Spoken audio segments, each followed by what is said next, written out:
est avec nous. Merci d'avoir accepté notre invitation. Alors ce matin, François Hollande a donc quitté l'Elysée.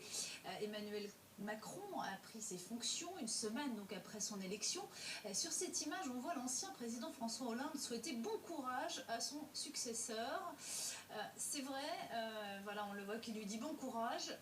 C'est vrai qu'Annette, en fait, il n'est jamais question, presque pas, d'international et d'Afrique lors d'une campagne présidentielle, et pourtant c'est ce qui occupe le plus le temps d'un président français. C'est vrai. D'abord, merci. C'est vrai que la question de l'international est une préoccupation majeure et c'est ce qui occupe particulièrement la France, qui a déjà été d'ailleurs très engagée. Et pour parler de la politique du président Hollande, il a été très actif sur l'Afrique. En particulier, on a vu avec l'opération Serval, Barkhane. Il ne faut pas oublier la volonté de la France d'être aux côtés des Africains à travers la formation des militaires. Nous avions prévu au départ environ 20 millions de budget. Nous sommes passés à 10 fois plus. Donc on va dire aujourd'hui que la France forme à peu près 20 000 militaires par an, ne serait-ce qu'au Mali. Voilà. Sur le continent. Alors, que retenir des 5 années passées par François Hollande à la tête de l'État français en Afrique? Il ne faut pas oublier que le président est aussi le chef des armées. On voit ça en image avec Karine Barzega. Décembre 2012, première visite officielle de François Hollande en Algérie. L'occasion pour le tout nouveau chef d'État français d'évoquer le passé colonial de la France. Je reconnais ici les souffrances que la colonisation a infligées au peuple algérien. Un devoir de mémoire dont il s'acquittera durant tout son mandat. Une politique dans la continuité de la tradition française, tout comme celle d'une France gendarme de l'Afrique, avec 2 opérations au Mali d'abord. Janvier 2013, l'opération Serval vise à chasser les djihadistes du nord du pays. Vive la France! Vive la France!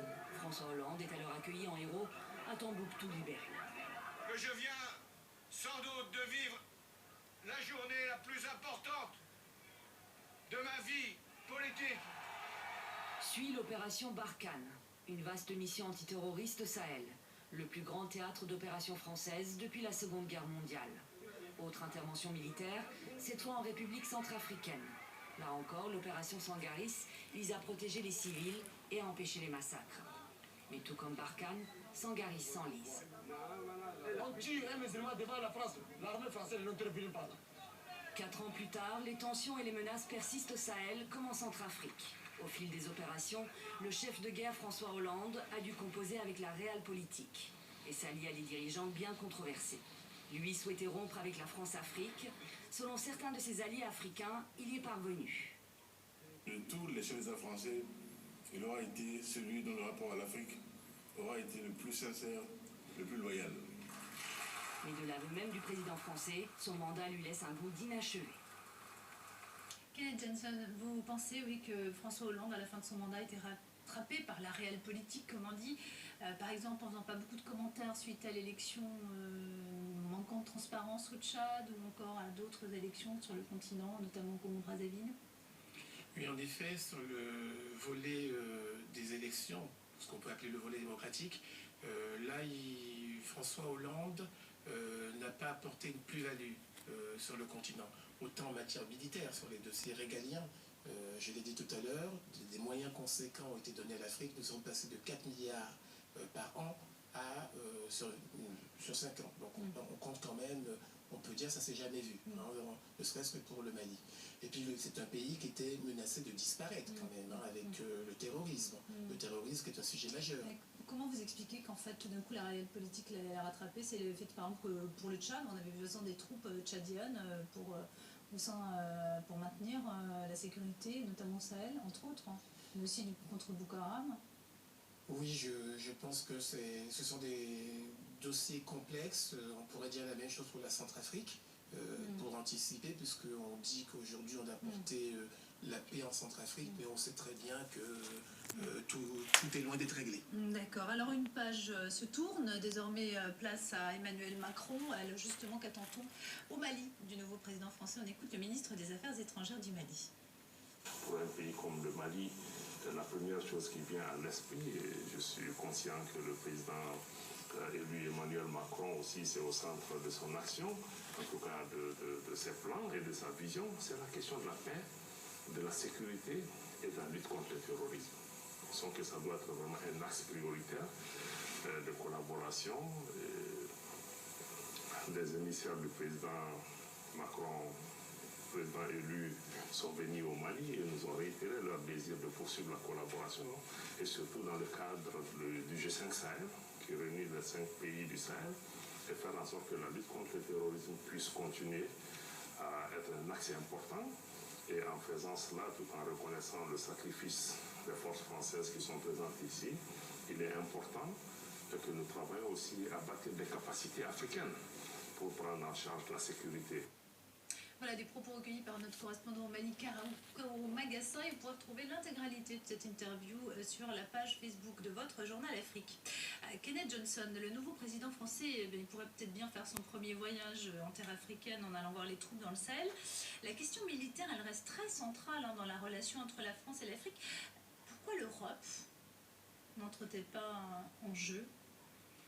En effet, l'Europe rentre en effet en jeu, mais avec un soutien très important français, puisque la France est sur ce continent. Et je crois que le président Macron, aujourd'hui, qui prône l'initiative et qui va œuvrer dans un partenariat gagnant-gagnant avec d'abord les Africains et de manière globale, avec plus un gouvernement ouvert, cela n'empêchera pas sur les deux volets. Vous voulez nous dire qu'il veut miser davantage, il veut obliger l'Europe à donner plus d'argent, à aider plus, à participer aux opérations militaires en Afrique? Sur la diaspora, en encourageant l'initiative privée. Et aujourd'hui, je peux vous dire que le président Macron va donner la chance aux plus démunis. Et donc aujourd'hui, quelqu'un qui n'a pas les capacités d'avoir un agenda, voilà, nous sommes là par exemple pour les accompagner quand ils ont des projets, voyez. Donc tout remontera aujourd'hui, nous aurons un gouvernement beaucoup plus ouvert, et c'est l'idée du président Macron de donner une chance sur la société civile aussi. Voilà, Merci beaucoup. tout à fait. Merci beaucoup, je suis désolée, le temps court comme on dit. Merci Kenneth Johnson d'être venu sur le plateau de TV5 Monde. Et les suites à présent de notre série sur l'exil forcé des Burundais en République démocratique du Congo, 2 ans après la crise née du 3e mandat contesté de Pierre Nkurunziza.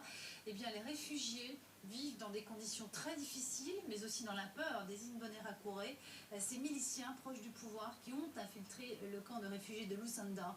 Un reportage de Simon Rodi. Pour arriver à Lusenda, il faut s'enfoncer au cœur du Sud Kivu. On découvre alors une ville burundaise, 28 000 personnes en plein Congo. La population a largement dépassé la capacité du camp. Les réfugiés récents vivent dans des hangars. Lusenda ou le Burundi, Jacqueline n'a pas eu le choix. À cause de l'insécurité, on prenait mes voisins et on les emportait je ne sais pas où. C'est pour ça que nous avons décidé de venir ici, pour trouver refuge. Ce refuge de Lusenda, la promesse d'une vie meilleure, ne leur convient pas. Leur grand problème ici, c'est la nourriture. Nous mangeons mal, regardez. C'est une quantité insuffisante. Une personne, on lui donne une boule, avec les haricots qui ne sont pas bien cuits. Cela nous donne la diarrhée. La cuisine est gérée par des ONG locales avec peu de moyens. Les portions sont très réglementées, 400 grammes de farine de maïs, 120 grammes d'haricots, un peu d'huile, un peu de sel chaque jour, enfants comme adultes. À la longue, la santé des réfugiés décline. Jacqueline nous emmène voir son amie, rencontrée au camp de transit il y a quelques mois. J'ai mal au ventre, j'ai des maux de tête, j'ai toujours mal à la tête. Tout ça, ça vient de la mauvaise nourriture que nous mangeons tous les jours. Ça entraîne des vertiges et c'est pour ça qu'on marche de cette façon. Elle est tombée malade à son arrivée ici en janvier. Elle attend des médicaments, elle attend une parcelle disponible. Après le camp de transit, Lusenda ne lui a pas offert grand-chose. 28 000 personnes pour 18 000 places, Il y a des gens qui sont depuis 2 mois dans des hangars avec 100 personnes. Le Haut Commissariat aux réfugiés de l'ONU n'a plus de formule magique. L'année dernière, on avait des chiffres des réfugiés beaucoup moins élevés, on n'avait pas de problème d'espace dans les camps. Maintenant, on a des fonds qui sont beaucoup plus limités que l'année dernière et on a des tâches beaucoup plus grandes. En RDC, c'est très difficile, le contexte, il y a plusieurs groupes armés congolaises déjà, il y a le banditisme, il y a la pauvreté, et donc ce n'est pas le premier choix pour quelqu'un qui fuit son pays, c'est parfois le dernier choix. C'est ce contexte d'insécurité qui nous fait rencontrer cet homme au camp. Il se cache en permanence. J'ai entendu qu'il y a des gens qui travaillent avec les renseignements du Burundi. Ils envoient des gens à Lucenda pour regarder ceux qui ne collaborent pas avec le gouvernement. Il est là depuis une semaine, mais sent déjà que les miliciens burundais viennent jusqu'ici, comme au pays, pour continuer le travail. Ce sont les gens de la documentation. Ce sont les Imbonerakure, on les envoie ici. Je vois beaucoup de choses parce que j'étais militaire. Avec un regard à quelqu'un, je peux facilement savoir ce qu'il pense de moi. Des regards que vous aviez vus avant au Burundi? Oui, au Burundi, on me regardait comme ça. Au Burundi, si tu n'es pas quelqu'un du parti au pouvoir, on t'attrape et on te tue. Et personne ne vous protège ici? Non, ici, c'est Dieu qui garde les réfugiés. Est-il effrayé par son passé ou les menaces sont-elles réelles? Officiellement, pas de problème de sécurité ici. Mais quand la caméra s'éloigne, un policier nous raconte l'activité des miliciens burundais. Ils taxent 500 francs par maison. Parfois, ils viennent à 6 ou même 10. Et ils menacent les gens ici alors? Oui, beaucoup. Quand ils disent de payer la cotisation, si tu refuses, ils viennent la nuit, ils prennent tout, ils tabassent. Ils passent la nuit quand il n'y a pas la garde de la police. Ils viennent avec des armes et des longues vestes. Ils ont des armes? Oui, ils ont plusieurs modèles. Kalachnikov, Uzi, R4. Et ça fait longtemps. La violence du Burundi s'infiltre donc jusqu'à l'intérieur de la RDC dans une région très fragile. À Lucenda pourtant, les réfugiés continuent d'arriver, de plus en plus nombreux. Et comme chaque dimanche, l'Afrique en marche, aujourd'hui, gros plan sur les Africa Days de l'école de commerce HEC à Paris. Christian Camaillou, vous êtes diplômé d'HEC, vous êtes aussi à l'animateur, vous animez le club Afrique des diplômés d'HEC, vous êtes également le fondateur de My African Startup. Alors la question centrale de ces journées, c'est en fait de définir quelle est la forme, quelle est la typologie de l'entrepreneuriat en Afrique. Oui, en effet, HEC Paris, c'est une école qui forme des managers et des entrepreneurs. Dans le cadre de ces 3 journées, il y aura une première soirée qui est dédiée à l'Afrique du XXIe siècle, la deuxième journée sur les initiatives culturelles et la troisième journée ce sera sur l'entrepreneuriat innovant. L'enjeu, c'est de comprendre qu'en Afrique, il y a une forte population, il y a une forte jeunesse et il y a des besoins de formation, notamment en matière d'entrepreneuriat. Il y a également une forte croissance économique et donc qui dit croissance économique dit besoin des entreprises en termes de recrutement et en termes d'identification de talents. Alors, quelles sont les nouvelles tendances entrepreneuriales dans l'Afrique de demain ? De mon point de vue, en fait, il y a deux formes d'entrepreneuriat. Il y a le modèle traditionnel et il y a un modèle qui est un peu plus innovant, qui concerne par exemple les startups africaines. Et c'est dans ce cadre que durant les HEC Africa Days, on mettra un focus sur une initiative que j'ai mis en œuvre avec l'aide d'HEC, le palmarès annuel des 100 meilleures startups africaines. Alors HEC, pour ceux qui ne le sauraient pas, c'est une des plus grandes écoles de commerce françaises, la plus grande école de commerce française.